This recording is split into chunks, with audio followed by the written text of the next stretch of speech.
ঝড় বৃষ্টির পরে ছাদে এসে দেখি ডাঁটা গাছগুলোর অবস্থা খুবই খারাপ। সব ঝড় যেন এদের গায়েই লেগেছে।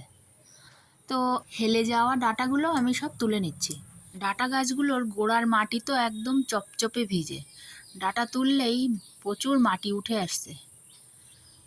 তো কিছু আমার করার নেই, এইভাবেই আমি ডাঁটাগুলো তুলে ছাদ থেকেই ভালো করে ধুয়ে নেব। ডাঁটাগুলো ফুল হওয়ার আগে তুললে বেশ কচি কচি নরম থাকে, খেতে বেশি ভালো লাগে। কিন্তু আমি ছাদে এত বেশি ডাঁটা লাগিয়ে ফেলেছি যে আমার একদিক থেকে খেতে গেলে আর একদিকের ডাঁটাগুলো সব ফুল এসে যাচ্ছে।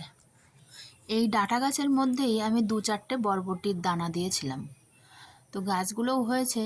এই ডাঁটা তুলতে গিয়ে দেখুন একটা গাছ উঠে এলো, তো আমি গাছটাকে আবার বসিয়ে দিচ্ছি।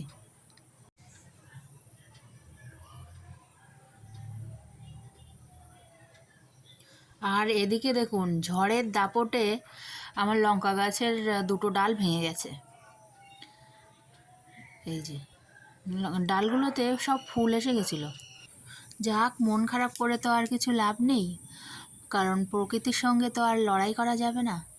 আর এদিকে দেখুন আমার বরবটি গাছে আমি বরবটি তুলছি, আর একটা বরবটি আগের দিন দেখতে পাইনি, ওটা বড় হয়ে গেছে।